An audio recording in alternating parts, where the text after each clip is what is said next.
I don't reckon JD actually understands. I think JD is actually a Luddite, to be honest. I think he's.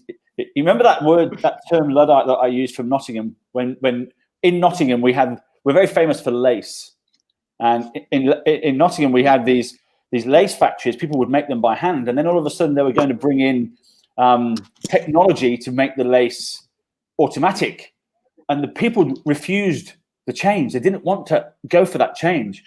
And so they became known as the Luddites. They didn't understand how to use technology. I reckon that's JD, you there? Mate, we can't hear you. I know he's muted. Unmute your mic. Look at this. We're actually live, JD. Can't hear you. If anyone's watching, that's JD there. He's you can watch him slowly sink into a panic because he can't hear, and we're actually live. This is your big moment, mate. We're away. We're on. Come on. Hey, how you going? Oh, you made it. Hello. Good. How are you? Hilarious. What happened? There you go. You missed me talking about Luddite. No, I really miss I caught that. Really do wish I'd done that. That would have been awesome. Mate, it's Friday, and you know what Friday is? You know what Friday is in my world, right? The start of the weekend? No. Friday's Poets' Day. POETS. It stands for Piss Off Early Tomorrow's Saturday. Right. Gotcha. Anyway, so here we are yet again. Everybody, welcome JD, because JD's a bit of a hero, and I call JD. He's a bit of a bull because it's his birthday next week. He's a Taurian, so I'm a Taurian. I'm a bit of a bull, and apparently bulls stick together. There you go. Where are your horns? Yeah, I've got a few of those. Actually, we've had a cracking week at Meat Magic. I don't know, Lily. Tell me what we've done this week. It's just been remarkable. Well, we may have just onboarded a third vendor for the week. Which it's pretty good. It's pretty good. And we also cracked 200 executives. So also not bad. It's just been an incredible week, and I think about sales, JD, and I constantly think about how people are doing sales today, and I know that a lot of people haven't moved into the new world, and they're still selling in the 1980s world, right? They're still doing that turn up, look at my laptop, look at my iPad, and let me show you my stuff. Let me show you the mousetrap. Yeah. Let me throw up at you. Are you seeing all that? Firstly, congratulations on the 200. That's awesome. That's amazing. Amazing effort. Well done, guys. What do you think that's down to? Lily. Okay, Lily, what do you think? Yeah. I think it's down to probably our new guy Colin. And it's basically we're playing around with cold calls, which we were hesitant about because obviously because of COVID-19, and just I felt like at the beginning when I was trying to cold call people at the beginning of all this crisis, I just felt like it wasn't my place, and I felt like there are people that are really struggling right now. Probably the last thing they want to do is be hounded by someone to ask if they want to donate their time. But we've actually found that it's kind of the opposite, and that in all the chaos that's going on right now, actually reaching out to someone, giving them a call and saying, hey, like, do you want to, I know that life is pretty crazy at the moment, but would you be interested in donating some time? And 45 minutes helps 18 seriously ill children. And a lot of people are like, yeah, actually, that sounds pretty good. And life's kind of crazy at the moment. So let's help. We noticed a couple of weeks ago with some of the things that we were doing, we spent a fair bit of time pivoting a lot of our clients, and we made a couple of reach outs and made a couple of offers. And I actually think we were too early in doing it, to your point earlier, that they were just too busy head down trying to figure out how they're going to survive. What does this look like? Too much uncertainty that we didn't get a huge take up of the offer. that it feels to me certainly like there's some sort of normality appearing out of this, and people are starting to get on with it. I know that within our clients, there's a whole bunch of organisations that are now doing presentations, RFPs are coming, etc. So it feels like there's some level of stuff's got to get done now.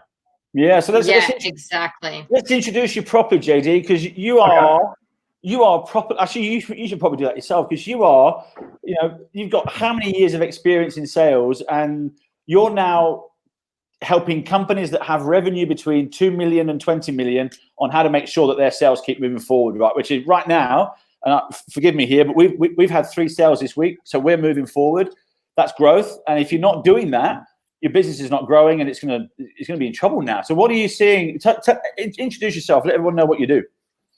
Okay, JD from Sales Director Central. As it says on the screen, we help companies that are looking to scale up. So we help founders and business owners. They've gone through the whole build it and they will come. They've built it and they haven't come. And I guess a large part of that is the stuff that you guys can help with in terms of introducing them to people that are going to help them start having that conversation. So we get people to stop talking about their product, start talking about their passion, and start helping them scale and grow a business. So we come in as a sales director for a day a month, and we spend the time creating frameworks and processes to enable them to grow to the level they want to and get in return on investment. Beautiful. So you mentioned a really important point about stop talking about your product. Because I know right now, Lily and I have just come off a conference call with a VP of marketing, global marketing. She's very, very senior. Background, when you look at her LinkedIn background, it's like, wow. I was kind of. It wasn't until Neil Temperman told me how senior she was afterwards. I went, oh, she's actually really senior. But they have the same philosophy of, you've got to stop talking about your product. No one cares. They just want that human connection now. Do you advocate that as well, or are you seeing people still just going out there dumping product? The thing that stuns me, Carl, is the amount of people that still believe that sales is a product-based conversation. That, we were talking earlier about it, the whole show up and throw up stuff that you talked about before. In fact, one of the things that I ask when I'm doing some speaking work is I'll often ask a sales team, do you think that I could make a sales call for your business today? And it's really fascinating, because the bulk of people who think you can't, or the people, if you don't understand our product intimately, there's no way you could do a sales call. The people who think that I might be able to realize it's a business conversation, to your point. It's about connecting, understanding some of the drivers and things that are occupying their mindset away from the mousetrap, the thing that we call it the mousetrap. The thing that you sell is irrelevant. No one wants to buy your thing. They do want to solve a problem. And if you can understand and uncover the problem and have a meaningful conversation around it, the whole meeting is going to go off a lot better than what it otherwise would if you flip the laptop 10 minutes in. Yeah. Do you think there's something about the fact that we are, I think my experience, I've had 20 odd years in sales, and every time I've been on a sales, and say not sales enablement, not all those, how to sell at the C-suite level conversations, but every onboarding of every company that I've ever been to, I think with the exception of Aruba, it was literally, here's our product, here's how to use our CRM, here's how to upload something into the pipeline. Right. Off you go, suck that brochure down your neck and go and sell it. That was really are people still doing that? It's changing. It's changing. Certainly in the marketplace we play in, no, it's not. The market we play in, like you said, that sub $20 million mark where people are trying to scale, particularly if it's your product. If you're the founder, you're talking about your baby. And if someone says your baby looks ugly, it's hard for a founder to take that and run with it, right? And we help facilitate a whole bunch of different conversations around the whole baby concept, but it's not about the product, it's not about the baby. So it's hard for founders to then go to a salesperson and say, here's the product, here's this amazing thing I've created, go and sell it.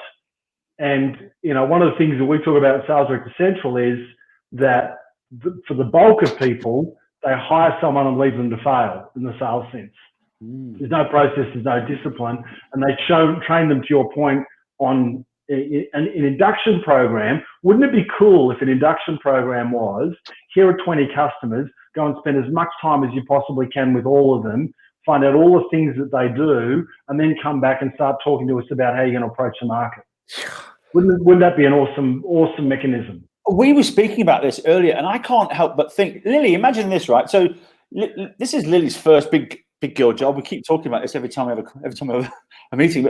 But Lily, for me, represents young, fresh, innovative minds. Now, I've not even trained Lily on how to sell, because I know she's been living around salespeople long enough. She picks up that stuff by osmosis. Communication is not really a problem. So I just know when she's going to communicate with people, she's just, all it is a matter of understanding what we do, and she'll go and articulate it however best she does. Lily's done that twice this week, and the refreshing side of it for me is that it's so non-sales. It's really human. Right. I was telling Neil about this earlier. It is when I listen to Lily explaining what we're doing and why we're doing it, she's talking almost about the why as opposed to here's how. The what? And that people they're resonating with that. And it's, for me, I'm a sales guy. I'm in sales mode. You got to look at this. Look how good we are. Da, da, da, da, da, da. And Lily doesn't do that because she hasn't had that. I swear you bring me into some of the meetings to just go, Carl, write it in. It's so true. It's almost like, Lily doesn't have all those bad experiences, or not bad experiences, but bad traits and locked in ways of doing things. So how do you take someone that's got 20 years of experience in selling that way and teach them a new way? Mate, it's really interesting, Carl. When we come into a business, we come into a blueprint at the beginning of an engagement. And one of the things that we're looking at with a salesperson is how they go about selling the mousetrap. And the most bizarre thing is, like I said, the amount of people who take the conversation that worked for them last week, last month, whenever the time they last do, and just rinse, repeat, replicate that thing. They're talking about the same things all the time, rather than having a conversation with a business person about a business driver. And it just blows me away. 99% of the salespeople I know two things: what they're going to sell and how much it is. What they don't know is who's going to buy, when are they going to buy it, and why they're going to buy it.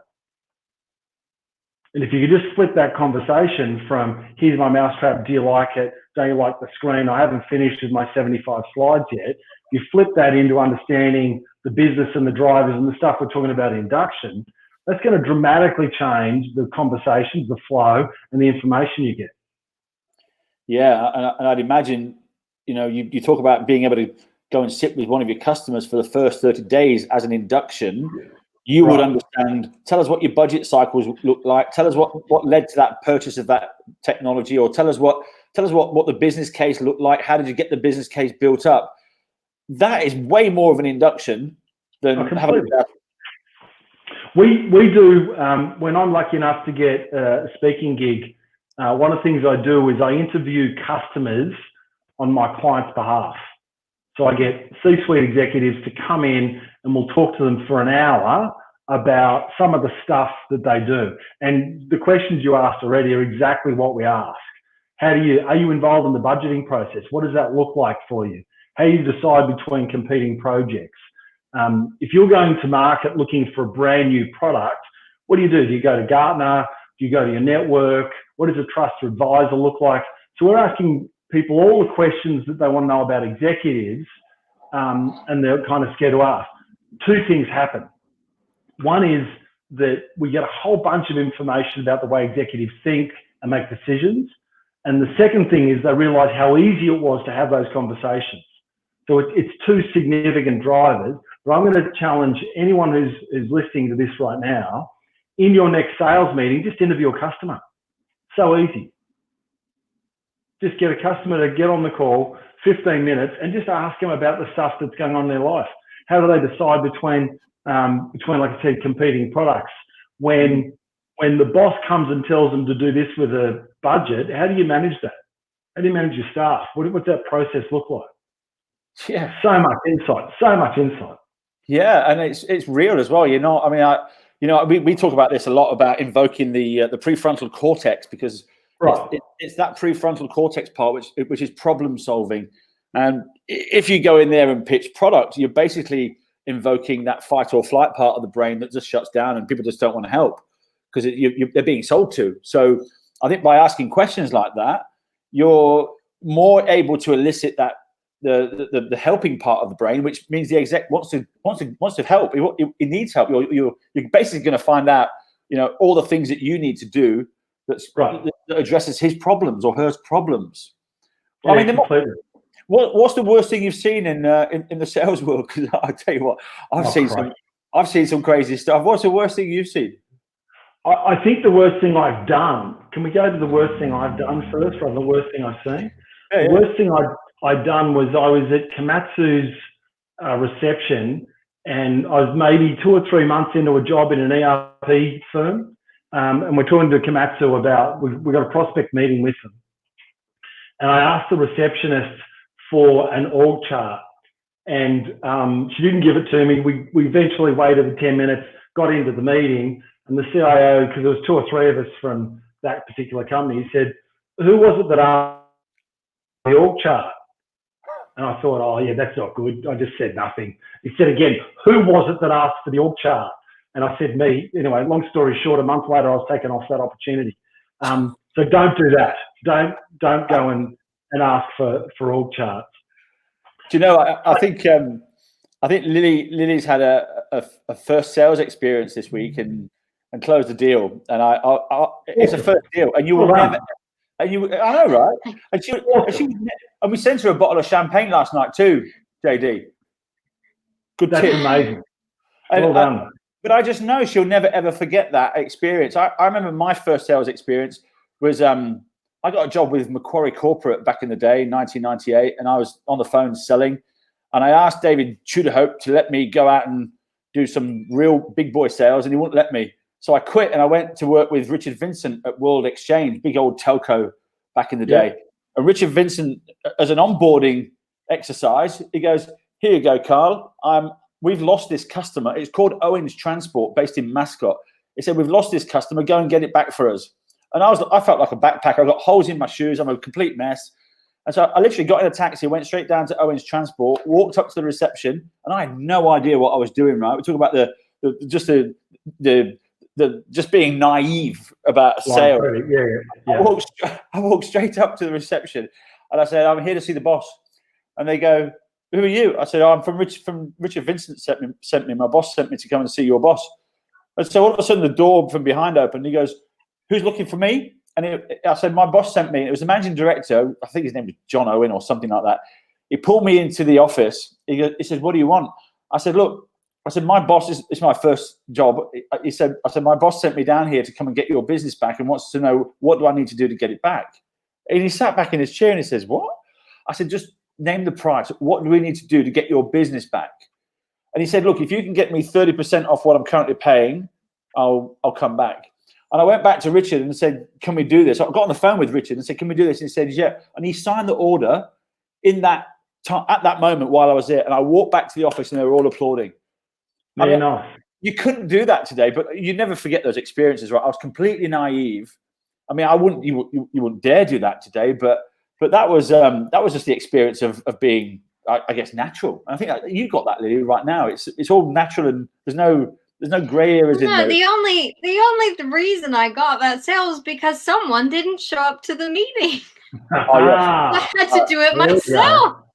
Yeah. Oops. So no, but luckily I did get it, so it's all right. But yeah, nice induction process, Carl. That's great. Yeah, exactly. No, we had this meeting with the vendor in the diary, and I'm sat at my desk. I completely forgot about it. And then I looked down at my phone and got some text from Lily saying that you're joining, and it was already finished. And then she said, "Don't worry, I've closed them." I went, "What?" Nice. Well done. The champagne was well deserved. That's awesome. Thank you. Tell us about cold calls, JD. What's happening now with COVID and all this cold call stuff? Because people are shitting themselves, picking up the phone and calling people. They are. Why are they so scared of it, Carl? I don't know. I know it's part of your DNA, right? Is that process? It bewilders me that I don't know a quicker way to get a lead than to pick the phone up right now and ring someone. Right. No social media campaign, no process that I know that's going to, I mean, and there's no guarantee that you make a phone call, but if you're well versed and well armed with understanding key business drivers and talking to someone saying, hey, do you have this problem or that problem? If you do, you probably want to meet me more than I want to meet you. If you can have that conversation, why wouldn't you do it? It bewilders me that so many people are scared of having that conversation. It's almost like they're worried that they're going to pick up the exec's going to pick up the phone and they're going to have their baby feeding in their hand because they're at home.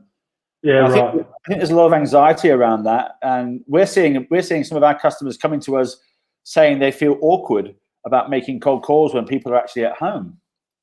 Is that right? Yeah, which is really quite interesting, because you would naturally think that a salesperson that is, let's just say theoretically, if I went out, I'm going to put some tickets on myself here. If I quit what I was doing here and went out and looking for a job, I could probably get $500,000 OTE, right? So I'll probably get, call it 250 base, 250 OTE, 50-50, whatever. Right. You probably negotiate some RSUs, a bit of stock, some healthcare, the car allowance, usual stuff. But they'd expect me to actually be able to pick up the phone and have relationships for that price. But we're seeing a lot of it.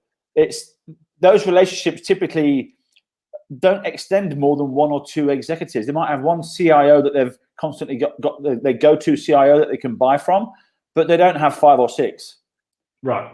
And so we're seeing that a lot of the business coming to us at the moment is to extend and broaden that relationship with execs, because that's obviously where the decisions are made in that power base, and they can build that exec peering engagement. But the cold calling, people are actually really worried about that. So thankfully we've given them a way to, with Meet Magic, they've got a way to actually get in and have that conversation without the cold calls. But I think that's a pain point, and that a lot of salespeople are facing right now. And how they're addressing it, I don't know, because if they don't make any net new cold calls, well, that's not net new business. That's not doing any good for anybody. But there's a process that we run as part of Sales Director Central, and it's not unique to us. It's something that I've done for, like I said, 20 years selling ERP software. Is we set this thing up called a Blitz day. So we'll set aside 2 or 3 hours, normally not longer than that, and we'll get everyone to come in a room, particularly with a brand new client that doesn't have the pipeline they need. And we'll say, rightio, guys, we're going to fill this spreadsheet right now. So a spreadsheet, collaboration spreadsheet with as many names as we possibly can. We're going to spend half an hour doing that, and then we're going to give you permission to go and call them. And we set a structure up and a script that they're comfortable with, but it becomes this fun thing to do. We've done that in multiple organizations, but the idea of just sitting down and making a call to a lot of people. Now, a lot of older timers are seemingly comfortable doing that. There's a lot of salespeople now that just believe you're going to come in on a silver platter. And when I ring them up, they're going to say, yeah, I want to buy from you, right? Because the other paradigm is you go to the telemarketing business, they give you a lead, and the rep goes out and there was no business there. Well, really? You didn't uncover any needs or requirements? It's quite bizarre. It really is. And I see a world where your target market are sales VPs, right? People that are running businesses that have 2 million to 20 million in revenue. Yeah. And those types of people typically would have an inexperienced sales team that know what they're doing and know how to pick up the phone and generate business. I actually see a world where they need to encourage and ensure that those people coming on board, that they've probably just gone through 8 or 9 interviews to get them on board, and if they're good salespeople, they're probably going to have more than one interview on the go, because they know you've got to have 3 or 4 to get one landed. So the best offer obviously wins. So what do? You've got your salary, you've got your bonus, you've got your commission structure sorted out, you've got your healthcare, you've got your car, you've got your RSUs, whatever else, you've negotiated. Well, I can see a way where sales VPs could come to us, for example, and buy a pack of 10 meetings with executives, give them to their brand new sales hire who they want to make sure are successful, and say, go knock yourself out. Because if you can't sell anything to 10 exec, if you've got 10 meetings with 10 C-levels and you can't sell anything, you've got to question if you're actually any good. I'm actually going to shift some of that and say buy. You want an executive to buy from you rather than sell to them. Right. Because if you motivate someone to get a buying decision and get what Tony Hughes calls consensus of change, then you're in good shape. I agree with you completely. The challenge we have with a lot of companies between the $1 and $20 million space is they've actually got a couple of challenges with salespeople. One is they'll put an ad on Seek or an ad on some platform, and what they've got, and I'm not ragging Seek right now, but Seek invariably is full of people that aren't working. So most of the people that are working and actively making their number don't look at Seek all the time to try and find another job because they want to make their number, smash their target, and get their OTE. So if you've gone and found someone with one of those tools, they hire them and they leave them to fail. So they don't have a structure or process to enable them to be successful. And to your point, you've got all these tools, you've got all this money, and 3 months later, it's like, wait on, I've just paid you whatever that amount is, 45 grand, 30 grand, whatever, it doesn't really matter what the number is. Where are all my leads? Where's the deals? Why am I continuing to pay you money? Because the founders are running out of money. They've shoestringed the business to begin with. They haven't been able to create any structural process around the salesperson. And the salesperson does what they've been trained to do, which is show the mousetrap the whole time and really don't know why. They know what they're selling and how much. They don't know why, who, and when. So it's a big issue. It's a big issue in our marketplace of how to get a person structured and set up properly. Having said that, if I think about my client base right now at Sales Director Central, there's only 2 or 3 clients in there that are actually actively cold calling. The rest of them are looking to manufacture some sort of a social media profile or practice or the website. An old client of mine used to talk about standing under the Google tree. I love that notion, right? Let's stand over the tree, shake it, and hopefully some leads pop out as we go through it. And if you think of most businesses that we get engaged with, and if I think of most sales teams that we've talked to in the last 16 years, pipeline is a real challenge. I got asked a question in an interview recently where someone talked about the psychology of selling. And what is the psychology of getting the no? And I guess my response to that comes back to the pipeline conversation. If you get a no, but you've got 3 times coverage of your target in pipe, you've got other deals to make it up. It's bad, but it's not as bad as it could be. If you've got a no and it's the only deal you've got to get across the line this quarter, and again your boss is not going to be happy, then your psychology in that no is significantly different. Yeah, massively different. So make sure you've got the right tools. Make sure you've got enough pipeline. I actually talked to a client of mine that said his team don't have pipeline. They don't actually have any pipeline in their business. Wow. It's quite bizarre, isn't it? It's just completely bizarre that you would not track who's going to make a buying decision where you're at. So do you find then, I mean, this is something I've seen, and, there's an old friend of mine, well, we used to be friends, we haven't spoken for a while, but his name's Elvis, and if anyone's out there, they know Elvis, they'll know who I'm talking about. Elvis would always talk about B-grade managers hiring C-grade salespeople. Right. Is that happening a lot? Oh, mate, we Sales Director Central, we do work with sales directors, as you'd expect. And one of the things we find in a lot of businesses is if you take your best rep, you turn them into a sales director or a sales manager, you've actually fundamentally got 2 problems. You've lost the revenue of your best rep, and you've got a guy that doesn't understand managing to be your boss. And it manifests a whole bunch of stuff. Invariably, when you're first sales manager or sales director, you tend to hire mini-me's, people who look and sound like me. When they go to market, they find people that have the domain expertise. They have stuff they can train. They don't look for stuff they can't train, if that makes sense. So look for 20 years worth of experience. You know, we want to get someone to go to a brand new patch with 20 years experience of how not to do it and to drive a brand new marketplace. What they need to start hiring is people who have a professional business curiosity and have the right attitude and approach, because all the other things, the market set, the market conditions, and the other bits around customers, they can train. So we're seeing a fair bit of that. Like I said, take your best rep, and because if your best rep doesn't become the manager, you're at risk of losing the rep, right? So I mean, there's a whole bunch of things that fall out from that. And this is all absolutely relevant right now with this COVID stuff. I mean, we had Sharon Williams on from Taurus Marketing yesterday with Lily and I, and she's awesome.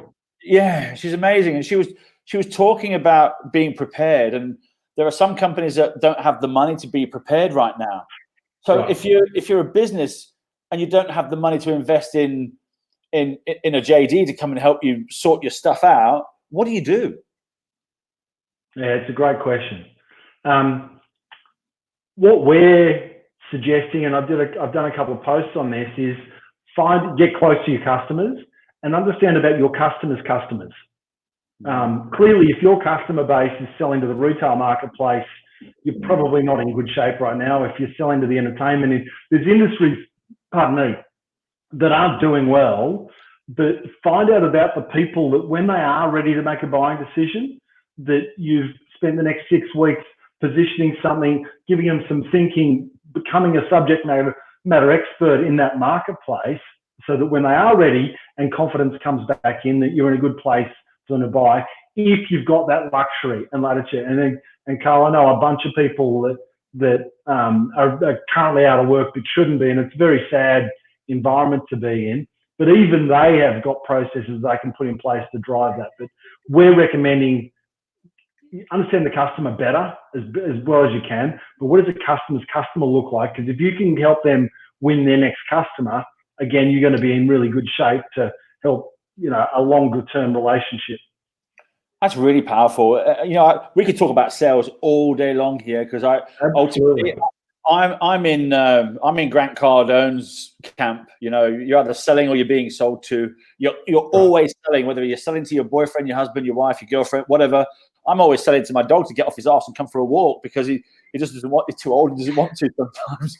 But I think you're either selling or you're being sold to, and I think learning this is a complete art. And I think what you've got in terms of experience is monumental. That could help anybody and any company overcome that scaling problem. What advice would you give to people like Lily who are just starting off in the sales world? Because it's a completely changed world. Automation, marketing automation, purchasing, all that sort of stuff now are tools that you could, even we can use them to find people that have been on our website, that looked at certain things on our website, that we can then automate a message to say, hey, saw you were on our website, do you want to have a chat? And that's bringing leads in. So what you think about how the automation, the marketing automation specifically, and there's all sorts of automation, AI happening in all sorts of industries. But you think about how marketing automation has changed marketing in the last 5 to 10 years. It's huge, absolutely massive. So how would I help Lily? Just rinse, repeat, I guess. Understand more about the customers. If you understand why a customer wants to make a buying decision and what doing that is going to help them facilitate, create purpose for them, whatever it is, then selling is a really simple thing, right? Selling is fundamentally an exchange of value. Yes. And if you can deliver value to a customer and they give you value, and that could be currency, that could be social proof, that could be a whole variety of different things, that's all it really fundamentally is. If you can exchange value and deliver value to your customers, then you're in really good shape. It's really good. It's been really interesting chatting, JD. I always love talking to you, even when we're just gas bagging on the phone. It's always fun. We've been banging on for 35 minutes. Could do this for an hour, but I know from our perspective, from Meet Magic's perspective, the value exchange is the only way we get a purchase order, and we lead from our purpose, which is about helping sick kids and helping charities raise money. And that's our purpose and our driver. It's never about making money. It's always about delivering value. And that value is we're putting people together for a conversation so you can continue to grow your business. And that exchange of value is turning into purchase orders for us, which is, you're right. If you're not delivering value or you're not solving a problem, then you're not going to get a purchase order. And I think we're just doing it from an altruistic point of view now. And that's becoming more and more. Everyone seems to be looking for that. I think every sales company that you see now that's selling is trying to look for an angle of how do we make this look like we're doing some good at the same time as just flogging some tin. And that's I love what you guys are doing. It's fantastic. You always said that purpose stuff. I wonder whether you know this. Do you track how much revenue your meetings have generated? Yeah. That would be an interesting stat. Yeah. Not revenue to you, revenue to the salespeople who are having the meetings. Oh no, we haven't. Lily, I know Lily. You can probably talk about this a bit better than I could. Yeah. Well, like what has been fabulous is that we've been getting some amazing feedback. We've been getting some feedback saying that people are making like $1 million worth of pipeline off of some of these meetings. Right. But no, I definitely agree though. That would be a fabulous thing for us to be able to track. Yeah, most definitely. I like that spin on it. I'm going to try and show you this. If I can share my screen very quickly. Bear with me. It'd be awesome. It would be awesome to know that having created the meeting for the purpose, that there's been a huge exchange of a value worth X millions of dollars as a result. It'd be amazing stat. Yeah, well, definitely.